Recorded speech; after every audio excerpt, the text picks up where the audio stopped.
everyone. My name is Arunwan Prutipan. I'm the president of Asian Pediatric Pulmonology Society. I would like to welcome you all to our second APPS Grand Round. A 14-year-old Indian girl with enigmatic pleural effusion. I would like to express my sincere thanks to Indian Academy of Pediatrics National Respiratory Chapter to co-host this special educational activity. We are honored to have Professor Kalapanawa and the President and Professor Jadish Goyal, the Secretariat, to join our Zoom with us today. Before I send my microphone to Professor Valinder Singh, the moderator of our grand round today, I would like to thank all speakers who voluntarily conduct this activity for us. If you enjoy this kind of activity, we will have the next grand round hosted by Singaporean experts in March. So please join us. And now, please welcome Professor Valinder Singh. He is our APPS former president. He will be our moderator. Good luck, my dear friends. Thank you, Professor Arunwan, and namaskar and greetings to everyone from India. Today we're going to discuss a case which was quite enigmatic and had a lot of learning points. And I have with me a very august panel with Anna Nathan joining us from Malaysia. She is the Senior Consultant Pediatric Pulmonologist at University of Malaya, Kuala Lumpur. Welcome, Anna. And we have with us Professor Bulen Karada from University of Marmara, Faculty of Medicine, Istanbul, Turkey. Hi, Bulen, and welcome to the show. And we have with us Li Wei Gao. Professor Li Wei Gao is from the Beijing Children's Hospital, Capital Medical University, Beijing, China. I welcome you to the discussion, and I'm looking forward to all your contributions as we go forward. And the presenter for the case today is my colleague, Professor Kamal Kumar Singhal, who is a pediatric pulmonologist at Department of Pediatrics, Lady Hardinge Medical College, and Kalavati Sun Children's Hospital at New Delhi, Delhi. So over to Dr. Kamal Singhal to take you through this case, and let's get going. Over to you, Kamal. Thank you, sir. Thank you so much. So we'll straight away start with the case. We have a 14-year-old girl, resident of New Delhi, and presented to us with complaints of cough for the past 2 weeks, difficulty in breathing for the past 1 week, and bilateral chest pain for the past 1 week. The child was apparently well 2 weeks back when she started having this cough, which was dry, subacute in onset, non-spasmodic, non-paroxysmal, with no diurnal variation, initially associated with coryza, without any post-recessive vomiting. For the past 1 week, the child had difficulty breathing, which was gradually progressive, and there was decreased exertional capacity of the child. But when the child presented to us, he had breathing difficulty at rest also.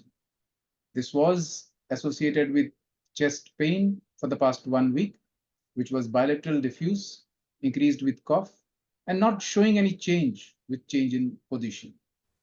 This was not associated with any history of fever, weight loss, reduced appetite, or a contact with an open case of active tuberculosis. There was no history suggestive of atopy, rash, pyoderma, any abscesses, scabies, history suggestive of measles, skin rash, joint swellings, neck swellings, and there was no past history of severe multisystem infections requiring admission or any past history of recurrent respiratory distress or prolonged cough or nebulization. The family history, the birth detail history, development, immunization, and the dietary history was uneventful. The examination suggested tachycardia with a heart rate of 144 per minute with a respiratory rate of 44 per minute. The blood pressure, the pulse, the capillary refill time was normal. The child had suprasternal, intercostal, subcostal retractions along with nasal flare. The child was maintaining a saturation of 90% on room air and was 99% on nasal oxygen by mask. The anthropometry was normal, the weight, height, and the BMI. General physical examination was essentially normal with no pallor, icterus, cyanosis, no lymphadenopathy, ear, nose, throat examination normal. BCG scar was there, but there was no clubbing. JVP was not raised, no edema, hair, nails normal, and the skin did not have any boils, rash. The systemic examination, the respiratory system suggested pleural effusion bilaterally. The abdominal examination revealed liver 4 centimeters below costal margin, smooth surface, rounded margins. And the spleen was 1 centimeters below left costal margin. Rest of the systemic examination was within normal limit. So to summarize the case now, we have a 14-year-old, well-growing girl born to a non-consanguineous marriage, immunized for age, developmentally normal, with a subacute onset cough for the past 2 weeks, along with difficulty in breathing and chest pain for the past 1 week, with bilateral pleural effusion, without any history of fever, weight loss, contact with a case of tuberculosis, any history of ATP, recurrent severe past illnesses, any severe skin infections, with normal anthropometry, but tachycardia, respiratory distress, and mild hepatosplenomegaly. Prior to coming to us, the child was admitted in a health facility for 7 days. That was 7 days back. And in this health facility, this was the radiograph which was done, with which the child was referred to us. With this radiograph, the treating team in the previous health facility did a hemogram and a pleural tap was done. The hemogram suggested a TLC which was normal. The CRP was normal. So the inflammatory markers were normal. The pleural tap revealed 5,200 cells with predominantly lymphocytes. The sugar was 157 milligram per deciliter. Protein was 5.3 milligram per deciliter. And LDH was also raised. So in this health facility, they did a pleural tap. So bilaterally, they were able to remove around 1 liter of pale white fluid. The child was started on injectable IV antibiotics, but in view of inadequate response in terms of persisting distress, cough, and chest pain, the child was referred to us. So may I ask you, Professor Kamal, uh, a very important but a basic question of approaching this child. You have initial pleural effusion, pleural tap, and often we have found that we get referrals where pleural effusions are treated without doing a tap. So what's the relevance of doing this tap, and how does one interpret these findings of pleural effusion with normal inflammatory markers in your case? What are your thoughts on that? Yes, sir. So if you look at the overall clinical scenario, it is not just one test that will give you a definitive answer. It will be a combination of clinical history examination, radiological evaluation, and then culture, the other antigen or antibody tests, histopathology reports, cytology results, that will give you a final answer.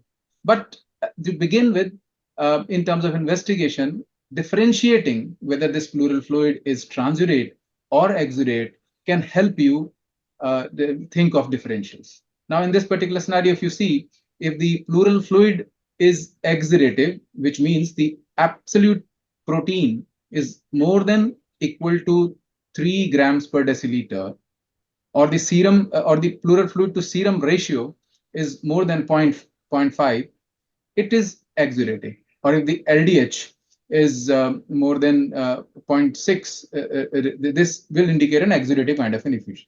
Now, if you look at the textbook table, What are the exudative or transitive effusion? In our scenario, the transitive effusion was unlikely. There was no cardiac, no vascular anomaly, renal, liver. All these diseases were not there on history itself. And now, if you look at exudative effusion, in terms of the epidemiology that we see here, the most important and likely cause is infections, and it will include empyema and things like tuberculosis. After that, what we see is probably malignancy, which can include some kind of a leukemia and lymphoma. Other than that, you can have connective tissue disorders, vasculitic disorders. So this is the bunch that we usually see in our encounter, in at least in this part of the world. Other than that, to complete the list, if you look, it could be a lymphatic anomaly, it could be abdominal pathology like pancreatitis, subphrenic abscess, or a post-operative complication, or pulmonary infarct. So if I have a child with this kind of a presentation, this is the list that I would look at and evaluate clinically. So this child, on arrival to us, has persisting distress, but he's still afebrile. There is bilateral pleural effusion, which is persisting. So one thing which the previous health facility probably overlooked or missed was there were multiple expansile lytic bony lesions, and they were there in multiple ribs. They were there in the ribs, in the scapula, and in the humerus. So if you can say, the pointers can indicate a lytic lesion in the humerus, a lytic lesion in the scapula, and the rib. I'm not sure how it is being projected there, but on a heart film, it was well seen. So this was an important clue that was missed at the previous health facility. And ultrasound suggested bilateral pleural effusion with no pericardial effusion. With this in mind, we looked at the investigations again, and in view of persisting distress, a radiology suggestive of massive pleural effusion, a repeat tap was done. And what we saw here again was that the inflammatory markers were not raised. So the systemic inflammatory markers were not raised, and the pleural fluid again suggested an exudative kind of an effusion with a cell count of 7,000, but still predominantly lymphocytic. The cytology did not reveal any malignant cells. So based on this, intercostal drainage tube was inserted.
Yeah. Here is a child who has bilateral pleural effusion, lytic lesions in the bone, hepatomegaly, with no evidence of pericardial effusion. You heard what the house feels. But as an expert, how do you think we should be aligning our diagnosis? What is there in favor or against these diagnoses and how to proceed further? Over to you, Professor Gao, if you can educate us further. Thank you. Yes, yes, thank you. And I think it's complicated cases. And thanks for Dr. Kamal gave us the important new clues, and that is bone lesions. I think let's continue to talk about it. And for bone lesions, I think there are two types, lytic and ballistic.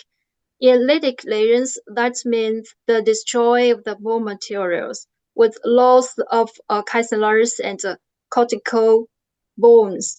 So it can be seen in many diseases, but there are a series of reasons can explain the bone lesions. The most common is malignant disease, and such as the bone tumors, and also have some hematologic cancers. The second, infection, especially for TB and fungi disease, and others such as LCH, and also have the vascular malformation disease, especially the lymphatic malformations. And different disease may have different bone lesion features. It can be isolated or multiple. For our patients, and we can say it's a lytic bone lesions in multiple ribbed and humerus, capillaries, and so it's a type.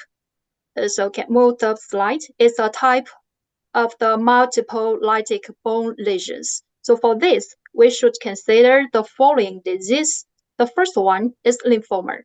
So lymphoma can involve any part of the skeletal system. It can primary or secondary. A secondary is the most common, and such as in Hodgkin disease and non-Hodgkin disease.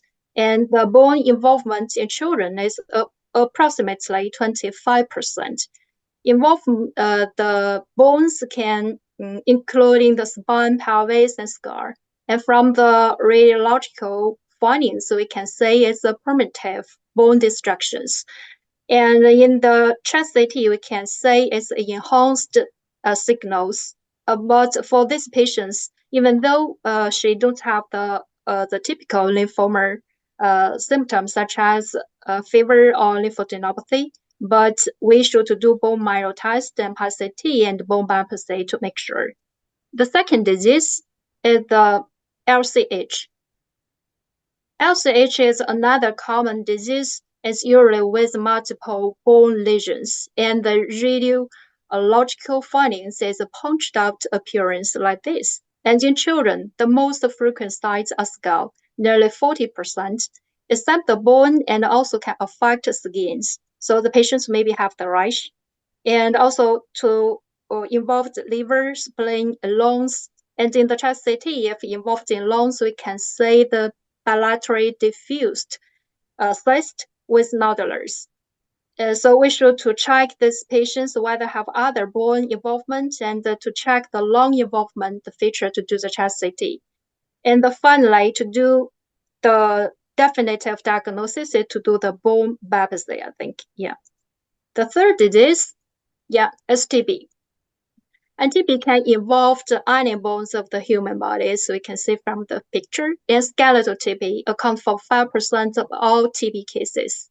And spine are the most frequently affected. So because if the TB in the radiology, and we can say is have destruction of the cortical bones and also have the periosteal reaction or have the enhancing tissue component in the CT, we can say. And it's a multifocal TB involvement, and it always mimics to tumors. Except for the bones, in these patients, bone pain may be the main symptom for these patients, and also have other symptoms for TB.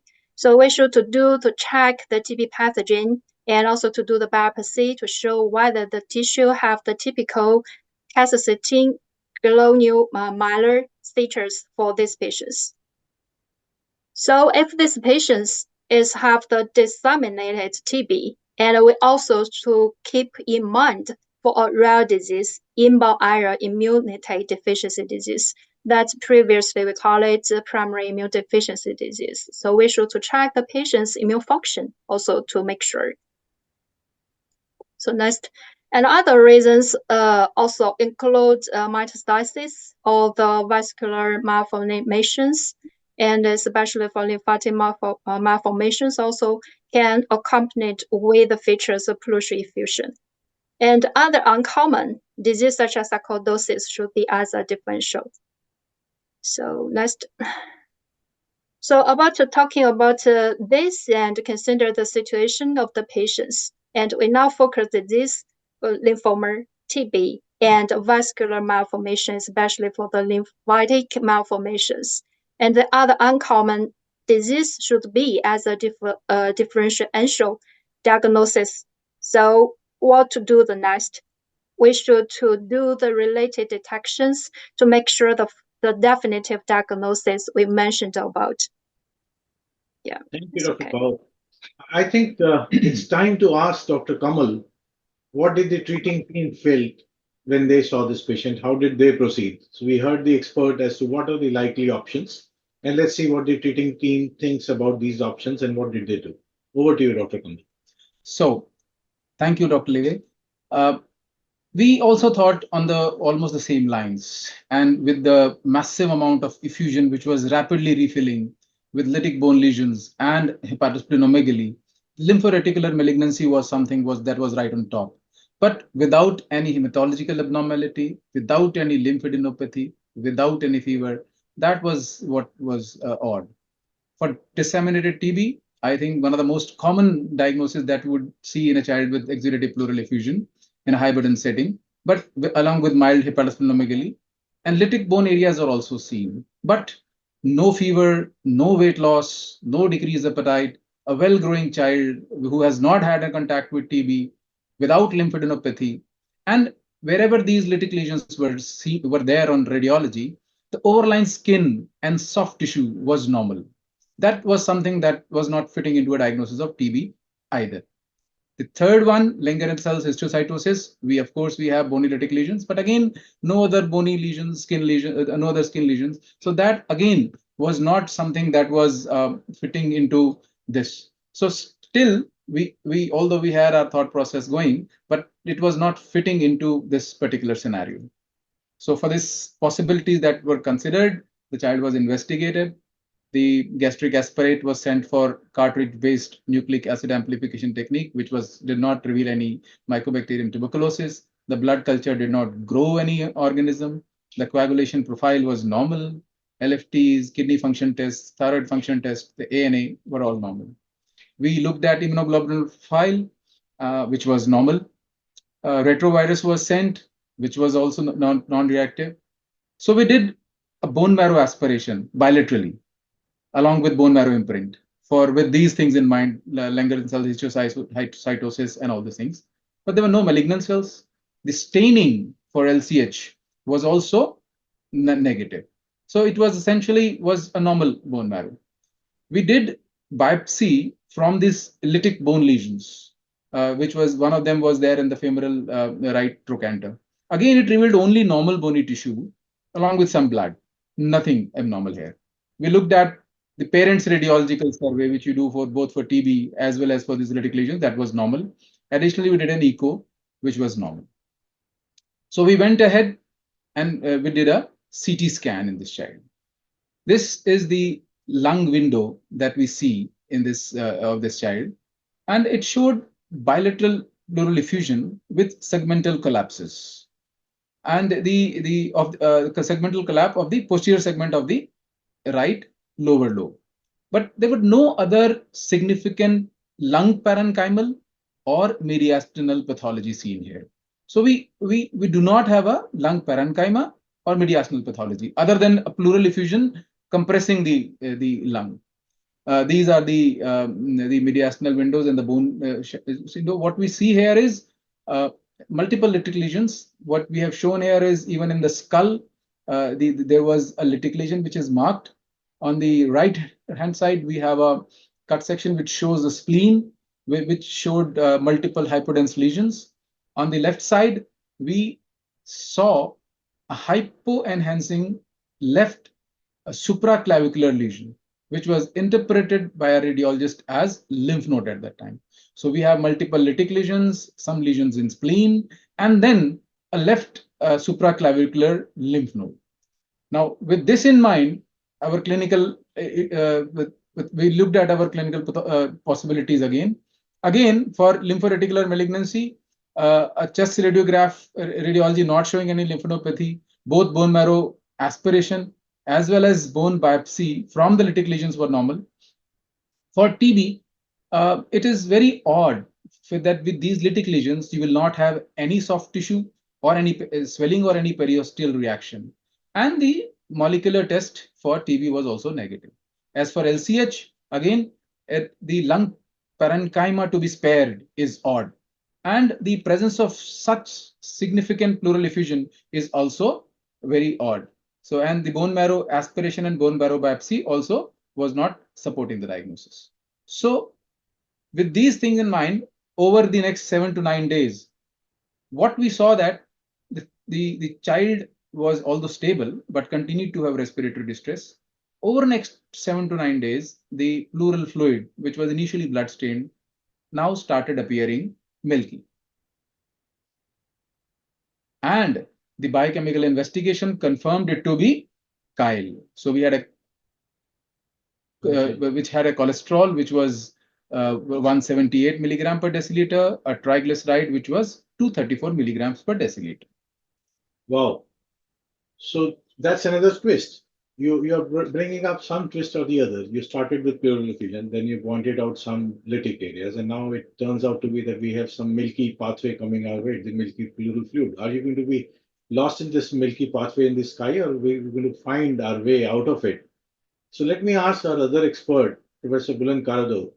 Karada, what do you think this possibly could be when you have a child who has bilateral pleural effusion, which is milky now, has osteolytic lesions and hepatomegaly, and a variety of investigations done, including bone marrow biopsy and aspiration, which are showing no pathology. What are your thoughts on this? Over to you, Professor Karada.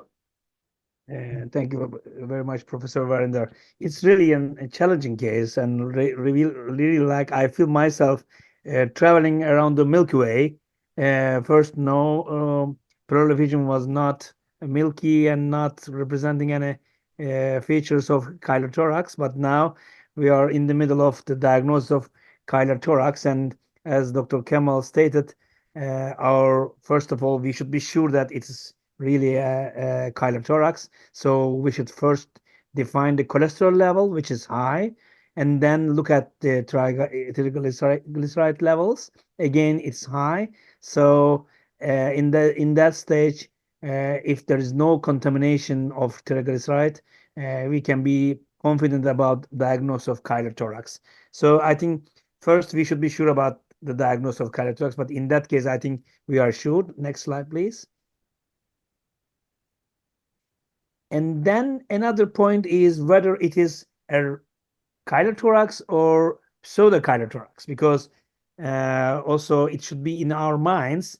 Chylothorax is characterized by the presence of chylomicrons, in addition to the definition of chylothorax. But in pseudochylothorax, we don't have chylomicrons, and we have neutrophil predominant exudate. So the only thing, for example, for this patient, of course, she is in the second decade, but we need effusion more than 5 years. And as the cholesterol level is high and triglyceride raised, I think in that case, we are talking about chylothorax. Next slide. And also, when you look at the differential diagnosis from the beginning, tuberculosis is always our mind. As physicians in all these regions, all these countries, we are all familiar with tuberculosis, and we should keep tuberculosis always in our minds, in every patient, because we know tuberculosis has 1,000 faces. So nothing is impossible for tuberculosis. Of course, tuberculosis again, it should be in our mind, but of course, congenital lymphatic malformations, and especially one of the participants also wrote a message about Gorham-Stahl syndrome. It can be another differential diagnosis underlying this situation. Next, please. And when we look at the differences between the generalized lymphatic anomaly and Gorhamstadt disease, of course, bony lesions not involving the cortex is important for GLA, and it is non-progressive and fractures are unlikely. But in Gorhamstadt disease, we expect to see fractures and have progressive course of the disease, and also infiltrative soft tissue lesions is another important aspect. So also the approach to these two entities are somewhat different. Of course, there are some overlapping patients that really difficult to diagnose. Next, please. And also with regard to the tuberculosis chylothorax, although it is rare, it is recognized. We have published data. There is a good review, meta-analysis of the cases and showing presenting 10 cases. One of these cases was our patient. She was 4 months old and had TB and tuberculosis. So pleural effusion is something around 1 in 3, but it's rare for chylothorax. In our case, you can see here, again, we didn't look at the chylothorax, chylomicrons, so maybe someone can be in that, but as she's only 4 months old, I think it's mostly due to the chylothorax and tuberculosis. Next slide, please. And so likely possibilities again, we are again thinking about GLA, infection again, Gorhamstadt syndrome, and although we couldn't identify any symptom or any present any characteristics of malignancy, of course, it should be in our mind. Yes. Okay, thank you so much, Professor Karada. So let us go back to audience. We have been getting some options from in the chat box. Let's see, what do you think now? A child who has bilateral pleural effusion, which is exudative, with lytic areas, with no organomegaly, no lymphadenopathy, bone marrow aspiration being normal, and a bilateral chylothorax now. It's not pseudochylothorax, it's rapidly filling, something which is less likely with TB, but okay. What do you think? What would be your first diagnosis in this case? We do realize the fact that though the CBNAT was negative, but a negative expert is not an evidence of there not being any TB. We know this is a very good molecular test for TB, are very good for ruling in tuberculosis, but they are not good for ruling out because they have limited sensitivity. So this could still be tuberculosis. Could it be a malignancy? Could it be a generalized lymphatic anomaly? Or is it that we still are not sure? What does the audience feel? So out of the 205 odd participants I can see now, 70, I see 70 people have polled. So maybe we can stop now. And the generalized lymphatic anomaly gets the maximum options, which is about 50%. Earlier it was LCH, and now LCH has been out, and disseminated TB still remains with about 30%. About 15% feel that could be some other malignancy, and 11% feel they aren't sure even now what it is.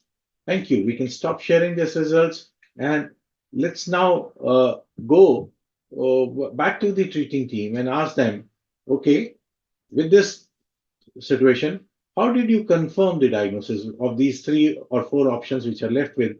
What did you feel was the most relevant one, and how did you investigate? Over to you, Dr. Kamal. Thank you, sir. So what we are sure of now is that with the biochemical investigations, we are sure it is a chylothorax. So the question now is why and how it has developed. So one thing to look at is it some trauma which has resulted in this, which was obviously not there in this child? So the next question that comes up is, where is that leak? Where is that obstruction which is resulting in this chylothorax? So there are various modalities that you have where you can localize the site. It could be a lymphangiography, lymphoscintigraphy, the MRT2 weighted non-contrast lymphangiography, and dynamic contrast MR. So depending on whatever is available, whatever is feasible, you can choose depending on your scenario.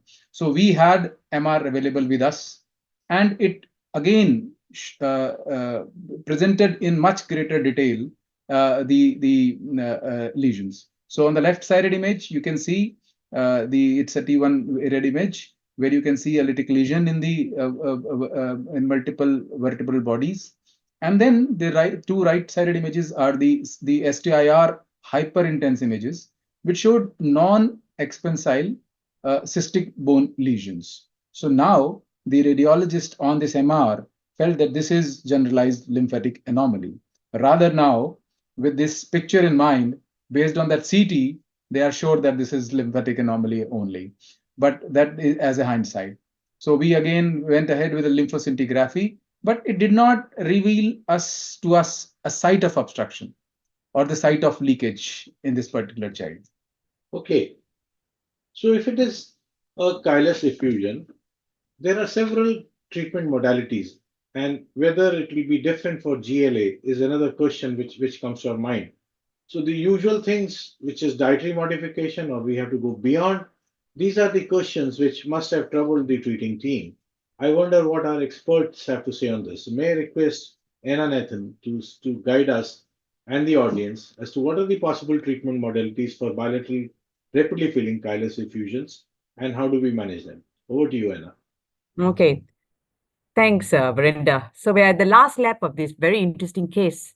And while I've been tasked to talk about the management of chylothorax in GLA, let's first look at this table, because to treat this patient, you must know exactly what the etiology, because as you can see from this table, there are multiple types of lymphatic malformations. And each different type may require a different type of treatment, or the treatment may need to be tailored towards the type of malformation seen. So as for next. So here in this very nice Venn diagram, you see 4 types of lymphatic malformations which are of major interest to pediatric pulmonologists, because these are the types that usually cause significant chylothorax, the type of chylothorax that you see in this patient where the fluid is pouring and pouring, and you wonder when is it ever going to stop. So looking at this Venn diagram, you can see that under generalized lymphatic anomaly, you have this Kaposiform lymphangiomatosis, which is a subset of a GLA. For those who may not know what Kaposiform or KLA is, it's a very severe form of GLA, and the mortality can be as high as 50% or above. But there are chat group, Cobham-Stout disease and CCLA. And these all do overlap. So their symptoms and their signs do overlap with GLAs, and but their treatment and their management may be different. Okay, next slide. So let's go to how we can treat this patient. So first and most importantly is that we must talk about the fluid drainage. And again, as pediatric pulmonologists, sometimes we are very enthusiastic and we really want to get at this fluid. But perhaps some of these patients may not require a chest tube, but just a pleural tap to determine, first of all, the etiology, especially if the fluid is not causing any respiratory compromise. But once a chest tube is required for respiratory compromise, controlled drainage and meticulous replacement of these huge fluid losses cannot be underestimated, and it's extremely important. Next. We must also be very wary of all the multiple complications that can occur because of all the massive losses of this lymphocyte protein-rich fluid. And sometimes even intravenous immunoglobulin G may be required because these patients' levels may drop and increase their risk of sepsis. Nutritional care is also obviously very important. The patient should be put on a low, long-chain fatty acid diet, and this should be replaced by medium-chain fatty acid. However, a diet that is high in calories and supplemented with vitamins and minerals is also essential. However, if this does not work, TPN, although being highly aggressive and keeping the patient nil by mouth, may be necessary. Many of us know octreotide, which reduces the lymphatic absorption from the gut. But this may not necessarily be useful in GLA, for example, in the current patient, where you can't actually find the leak or where the obstruction or the problem is. And so and octreotide may be useful more in CCLAs or traumatic causes of chylothorax. Finally, once you have determined the cause, directed treatment should be instituted. So for example, in GLA, chemical pleural disease can actually be successful, and some experts even suggest repeating the pleural disease up to 3 times to achieve success. While there are many agents which can be used, iodine is the most commonly one that is reported on and has got good efficacy with reduced side effects.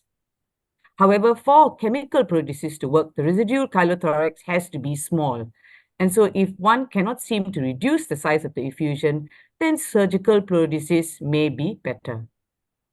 As for medications, there are many reviews on the efficacy of sirolimus in both GSD and GLA.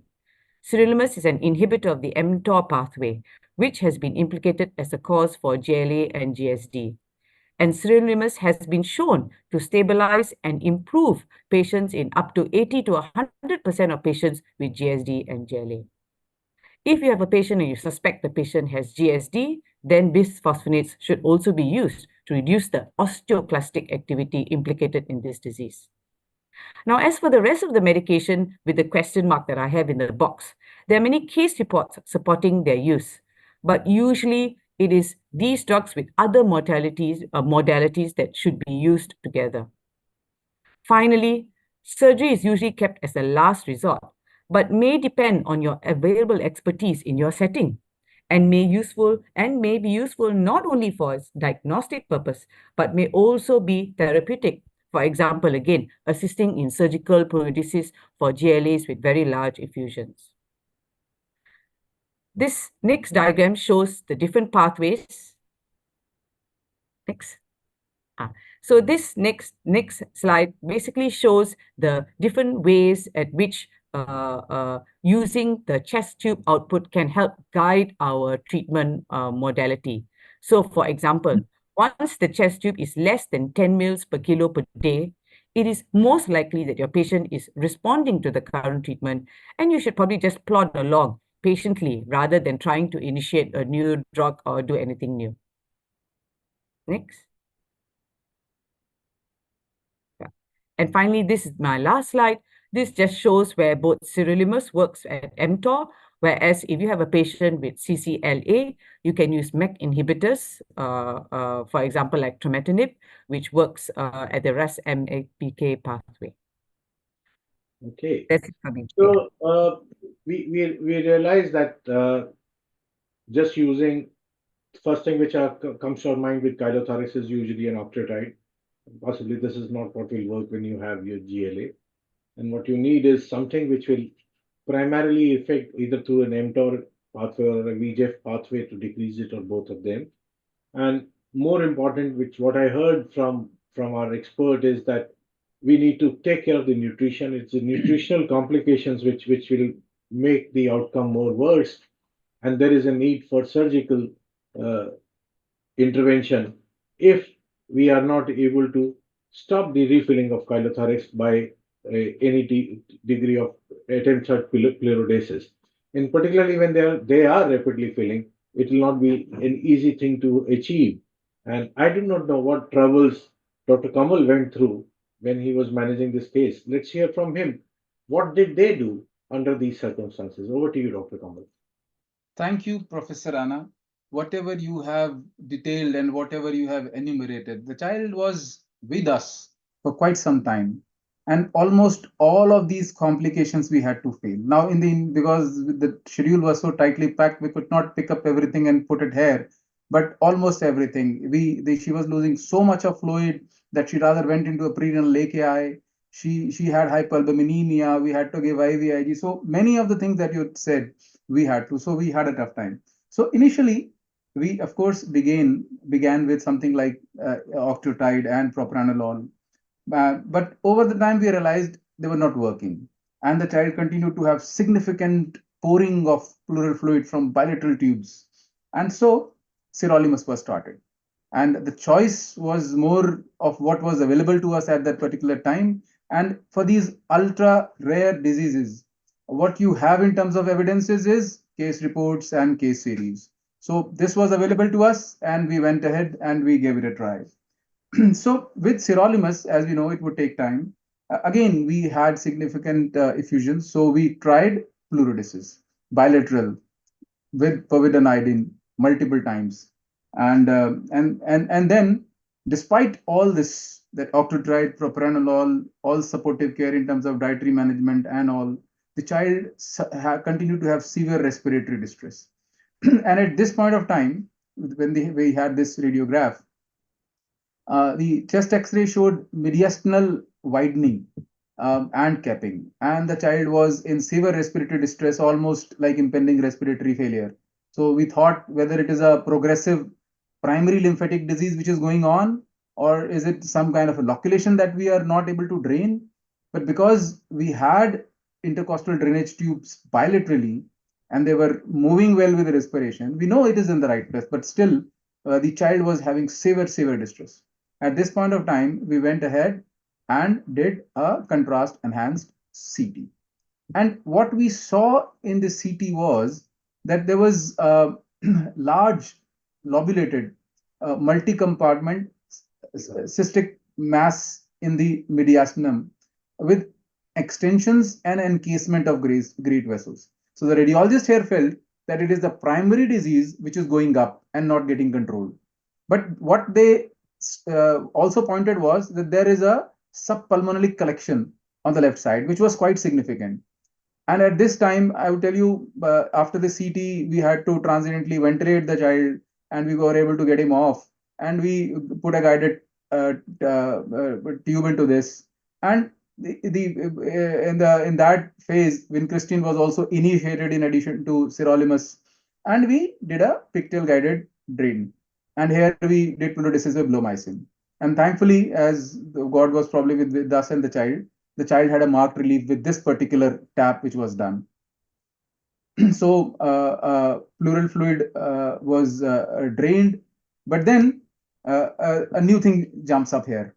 The pleural fluid, which was sent initially, now on liquid culture, which comes after say 6 weeks, grew Mycobacterium tuberculosis.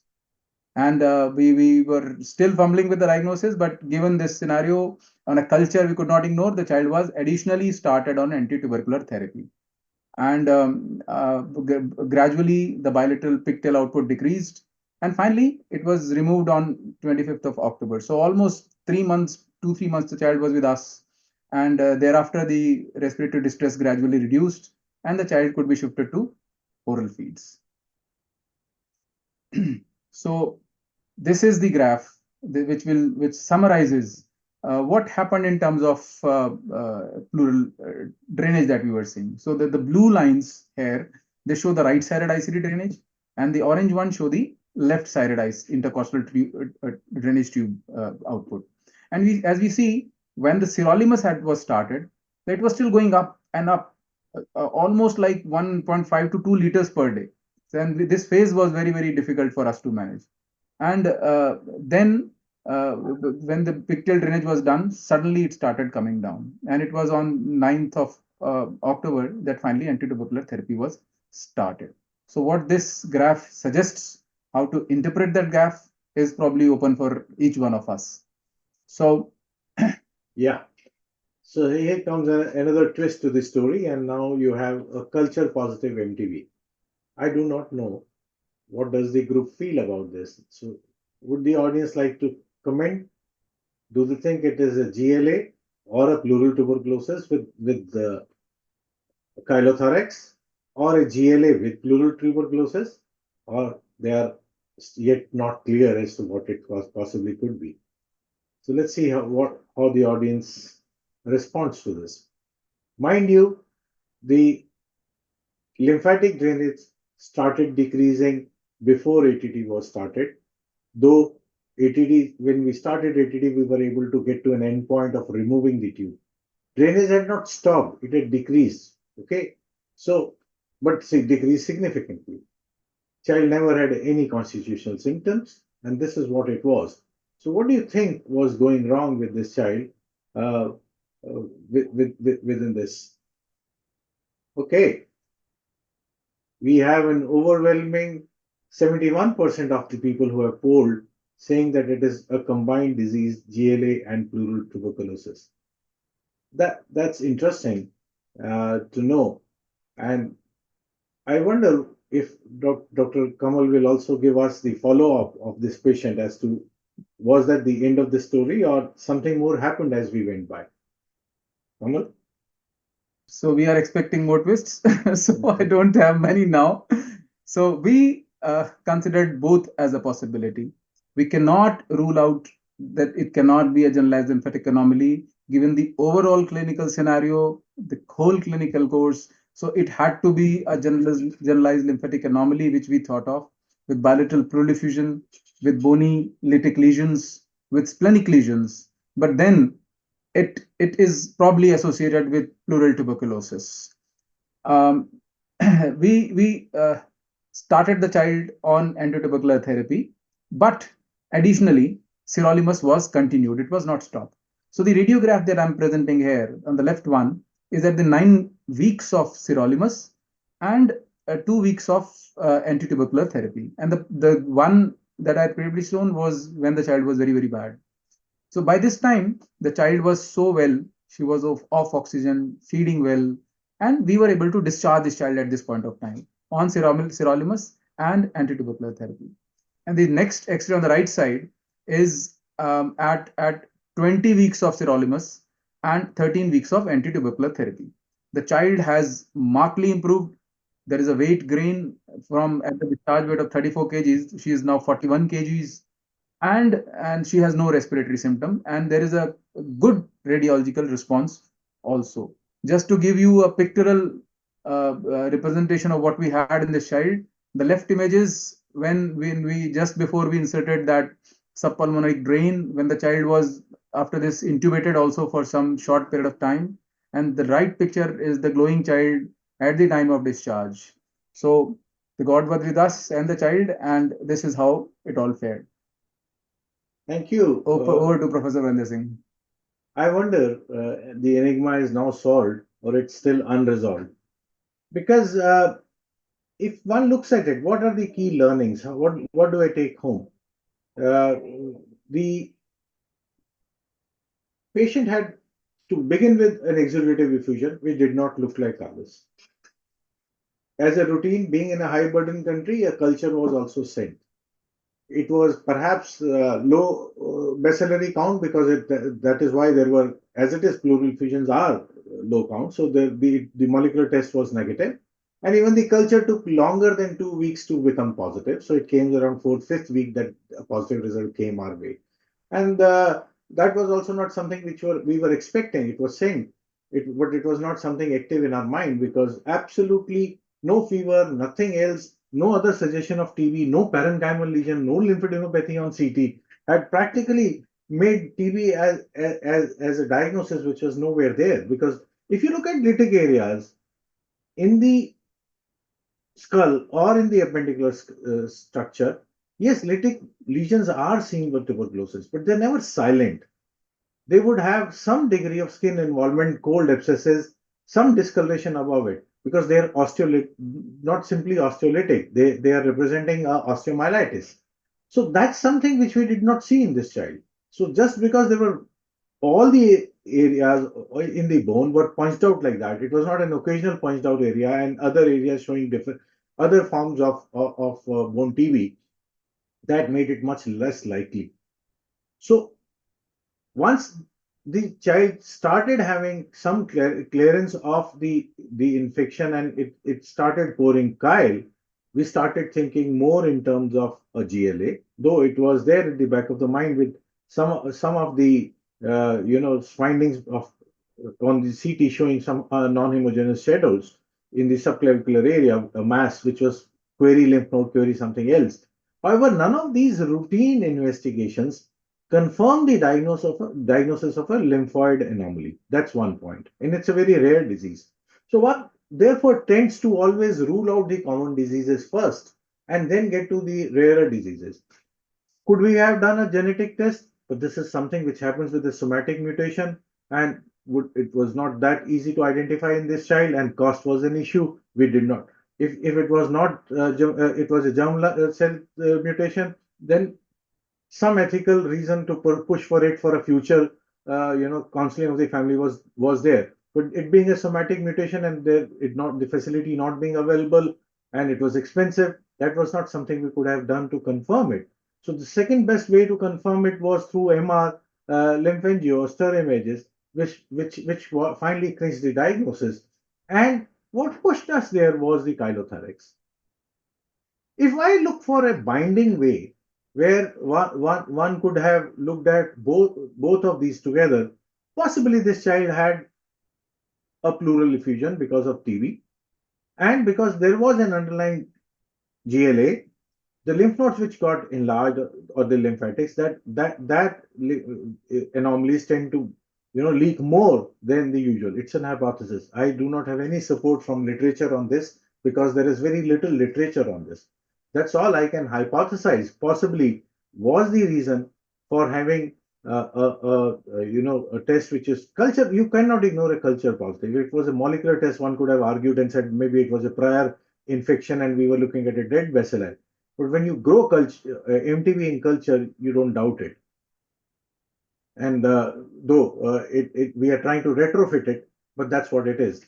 And response to ATT suggests possibly we were dealing with a combined diagnosis. So I would say a very enigmatic case, and possibly a lot of questions, debates on the way, which the treating team, and I would like to acknowledge the treating team with Dr. Kamal, Professor Pyali Mandal, and Professor Pooja Ebe, who helped us a lot in managing this case. And that is where we were finally able to help this child. And what is quite encouraging for all of us is that our experts, when we unfolded this case today, we had to, for the purpose of education, it looked like every slide was made. But when independently these cases were sent to these experts, they had a similar view, and it was good to see that the treating team did a good job on aligning with what most other experts thought about it. So I congratulate Dr. Kamal and Dr. Pyali Mandal and Dr. Pooja Ebe for this excellent management of the case and diagnosis of this case. And thank you very much. I hope I learned a lot from this case. I hope you did too. Over to you, Dr. Arunwal. That's all from our end. Thank you. I have seen some comment about T cell function. There's some question about, are you planning to check her for T cell immunodeficiency? The child is absolutely healthy. We will send the flow cytometries, but she has absolutely no clue, none whatsoever, to suggest an immune deficiency. So that would be a wild goose chase. We should attempt investigation if there are any pointers for it. Okay, and there is another question. Did immunosuppression due to Silolimus accelerate the chylothorax? That's hard to say. We did find an initial increase. What I think helped was not only sirolimus. If one goes back to the chart which Professor Kamal showed, what helped was a good drainage. Our initial attempts to loculate or decrease it by pleural addition had led to several loculations, and the large loculations were not being drained. Till CT helped us to know, when we were doing chest X-rays or ultrasounds and there was a constant drainage, you felt I'm draining fluid and this column is moving. So everything is good. When we did CT, it did tell us no, you were emptying out some of the large pockets, but not all. So when we went to the pockets which were not being drained and put pigtails there, that allowed the additions and then allowed the sirolimus to work. Sirolimus alone was neither the reason for response or a reason for increase in flow. I think it was a combination which was required, and drainage played a very important role in there. And that is why pleural addition, pleurodiasis comes very up in the management, as Anna had shown to us in these situations.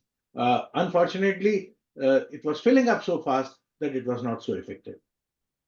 So I would like to congratulate all the team who take care of her. I think she received an excellent care so that she can return to her usual life in a good with a good quality of life. I would like to express my sincere gratitude to all speakers who volunteer to give your time and effort to doing an excellent work to all of us. And I think we can create a good relationship between Asian experts in pediatric pulmonology in the future very well. And I would like to announce that our next grand round will be hosted by Singaporean friends, who is Dr. Mahesh and Dr. Anko. So I would like to welcome you all again to join us for the next grand round hosting by Singaporean pediatric pulmonologist. Thank you so much.